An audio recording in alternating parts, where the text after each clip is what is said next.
नमस्कार, स्वागत है आपका हमारे चैनल मोहित एजुकेशन सेंटर में। तो सबसे पहले सभी भाइयों को राम राम और धनतेरस व दीपावली की हार्दिक शुभकामनाएं। माँ लक्ष्मी जी की कृपा आप सभी पर बनी रहे। तो बिना किसी देरी किए हुए हम आप अपना नेक्स्ट चैप्टर जो है शुरू करेंगे। कोशिका चैप्टर जो है हमारा पूरा हो चुका है। तो आज हम जानेंगे लवक के बारे में। तो देखते हैं लवक क्या होता है। तो जो लवक होता है, लवक की खोज जो है सर्वप्रथम सन 1865 में हेकल ने की थी। लवक शब्द का प्रयोग सर्वप्रथम AFWS सिम्पर ने किया। तो अगर क्वेश्चन में आपसे पूछ लेता है कि लवक की खोज किसने सर्वप्रथम किसने की थी, तो आप बताएंगे हेकल ने। और लवक शब्द का प्रयोग सर्वप्रथम किसने किया था, तो जैसा कि आप अंडर जो हाईलाइट में देख सकते हैं, AFWS सिम्पर ने किया था। तो लवक होता क्या है? लवक केवल पादप कोशिकाओं में पाया जाता है। लवक जो होता है वो ह्यूमन सेल यानी मानव कोशिका में नहीं पाया जाता। यह केवल जो है पादप यानी पेड़ पौधों में ही पाया जाता है। पादप लवक कोशिकाओं के कोशिका द्रव्य में पाए जाने वाला गोल या अंडाकार रचना है। जो लवक होता है पादप कोशिकाओं के जो कोशिका द्रव्य यानी साइटोप्लाज्म है, उसमें पाए जाने वाला अंडाकार रचने का या गोलाकार एक रचना है। इसमें पादपों के लिए महत्वपूर्ण रसायन का निर्माण होता है। जो पादप होते हैं यानी जो पेड़ पौधे हमारे होते हैं, उसमें जो महत्वपूर्ण उनके जो रसायन होते हैं उनका निर्माण होता है। और जो लवक हमारा होता है वो 3 प्रकार का होता है। आइए देखते हैं कौन कौन से हैं। सबसे पहला होता है हमारा एक हरित लवक, दूसरा होता है अवर्णी लवक और तीसरा होता है वर्णी लवक। क्रम ऊपर नीचे भी हो सकता है, जैसे कहीं कहीं पर हरित लवक मिलेगा, फिर वर्णी, फिर अवर्णी मिलेगा, तो उससे कोई फर्क नहीं पड़ता है। तो जो हरित लवक होगा, सबसे पहले हम देखेंगे हरित लवक। जैसा कि आप फिगर में देख पा रहे होंगे हरित लवक। तो हरित लवक जो होता है इसको हम क्लोरोप्लास्ट नाम से जानते हैं, क्लोरोप्लास्ट के भी नाम से जानते हैं। हरित लवक नामक हरे रंग के लवक में जीव जगत की सबसे महत्वपूर्ण जैव रासायनिक क्रिया प्रकाश संश्लेषण होती है। तो जो हमारा हरित लवक होता है, जो पादप में पाया जाता है, नहीं पेड़ पौधों में पाया जाता है, तो इसमें कौन सी क्रिया यानी प्रकाश संश्लेषण की क्रिया होती है, जो अत्यंत महत्वपूर्ण होती है। हरे रंग को छोड़कर अन्य रंगों वाले लवकों को वर्णी लवक यानी क्रोमोप्लास्ट कहा जाता है। जो हरे रंग के लवक हैं उनको हरित लवक, और अन्य जो लवक होते हैं उन्हें वर्णी लवक यानी क्रोमोप्लास्ट कहते हैं।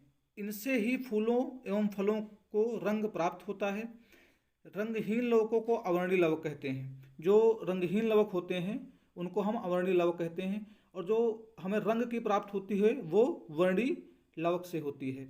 तो अवर्णी लवक जो होता है इसे लियोकोप्लास्ट कहते हैं, लियोकोप्लास्ट के नाम से भी जाना जाता है, जिसका मुख्य कार्य होता है भोजन संग्रहण में मदद करना, यानी भोजन संग्रहण यानी भोजन इकट्ठा करने में मदद करना।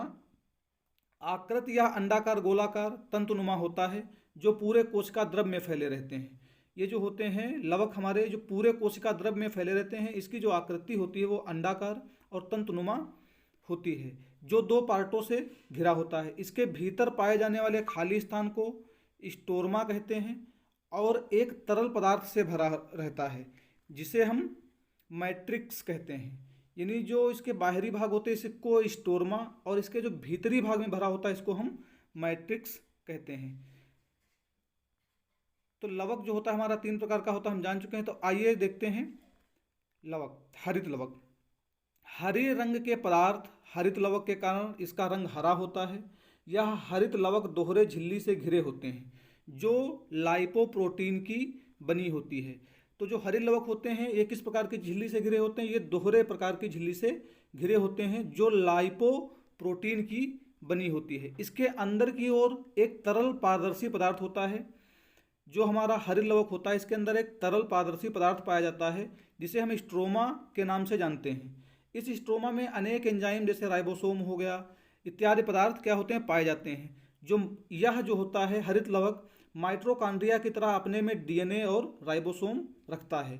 जिस प्रकार से माइटोकॉन्ड्रिया में डीएनए और राइबोसोम पाया जाता है, उसी प्रकार से हरित लवक में भी डीएनए और राइबोसोम पाया जाता है। तो आपसे क्वेश्चन ये पूछ सकता है कि हरित लवक में डीएनए राइबोसोम पाया जाता है या नहीं पाया जाता है? तो आपका आंसर होगा यस, पाया जाता है।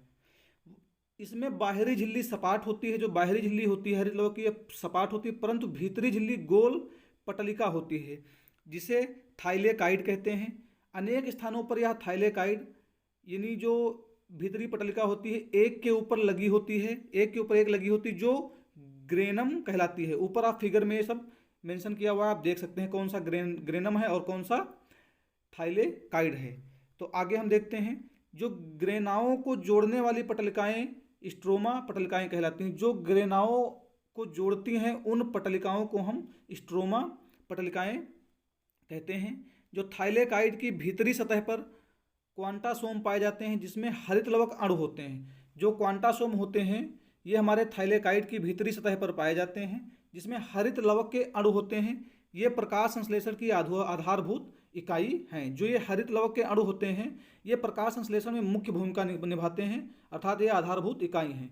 इसे पादप कोशिका का रसोई घर भी कहा जाता है। तो पादप कोशिका का रसोई घर क्यों कहा था? क्योंकि बिना प्रकाश संश्लेषण के भोजन नहीं बन सकता है, इसलिए यह प्रकाश संश्लेषण में मुख्य भूमिका निभाते हैं, इसलिए इसको पादप कोशिका का यानी पेड़ पौधों की जो कोशिकाएं होती हैं उनका रसोई घर भी कहा जाता है। हरित लवक में प्रकाश संश्लेषण की प्रकाशिक अभिक्रिया ग्रेना में होती है।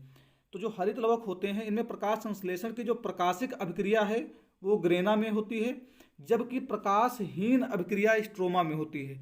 प्रकाशहीन जो अभिक्रिया होती है वो स्ट्रोमा में होती है। आगे देखते हैं अवर्णी लवक, इसे हम इमाइलोप्लास्ट के नाम से जानते हैं। अवर्णी लवक जो है, अवर्णी लवक यानी ल्यूकोप्लास्ट को हम 3 भागों में बांटा गया है। पहला एमाइलोप्लास्ट, एल्यूरोप्लास्ट और इलियोप्लास्ट। तो जो एमाइलोप्लास्ट होता है देखते हैं उसका कार्य क्या होता है। यह जड़ों, भूमिगत तनों यानी जो जड़ें होती हैं, जो भूमिगत तने होती हैं, जैसे हल्दी हो गया, प्याज हो गया, लहसुन हो गया, इन सब तथा मक्का के बीज में पाए जाते हैं तथा स्टार्च का संग्रह करते हैं। जो एमाइलोप्लास्ट यानी अवर्णी लवक जो होते हैं इनका मुख्य कार्य एमाइलोप्लास्ट का जो होता है वह स्टार्च को संग्रहण करना। जैसे कि भूमिगत तनों हो गए, जैसे चावल हो गया, गेहूं हो गया, इन सब में स्टार्च को इकट्ठा करते हैं। और जो हमारा होता है इलियोप्लास्ट, ये बीज में वसा का संग्रहण करते हैं। जो इलियोप्लास्ट होते हैं ये बीज में वसा यानी जो हमारी बीज होती है इसमें वसा का संग्रहण इलायोप्लास्ट करता है। और तीसरा जो हमारा है प्रोटीनोप्लास्ट, इसमें प्रोटीन संग्रहण होता है। जैसा कि नाम ही से पता चल रहा है कि प्रोटीन, तो इससे क्या होता है प्रोटीन संग्रहण होता है जो बीजों में पाया जाता है। जो बीजों में प्रोटीन पाया जाता है उसके संग्रहण का कार्य जो होता है वो प्रोटीनोप्लास्ट करता है।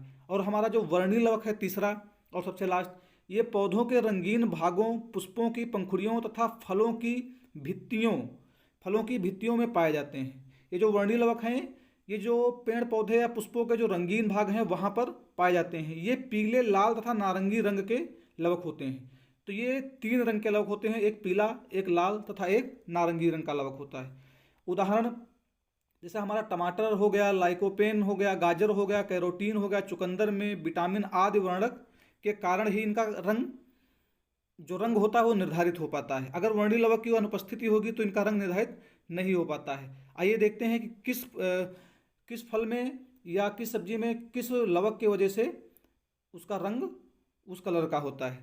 तो सबसे पहले हम देखेंगे कि जो टमाटर का लाल रंग होता है वो लाइकोपीन लवक के कारण होता है, जो टमाटर का लाल रंग होता है। और गाजर का जो रंग होता है वो कैरोटीन लवक के कारण होता है। और तीसरा हमारा चुकंदर जो होता है, चुकंदर में विटानिन के कारण, विटामिन नहीं विटानिन के कारण जो है चुकंदर का रंग होता है। और मिर्च का लाल रंग जो होता है वह कैप्सेथीन के कारण होता है। मिर्च का जो लाल रंग होता है वह कैप्सेथीन के कारण होता है। तो ये रहा हमारा लवक और संपूर्ण लवक है। इसी में हमने पूरे लवक की चर्चा की है एक ही वीडियो में। आशा करता हूँ वीडियो अच्छा लगा होगा। धन्यवाद। जय हिंद।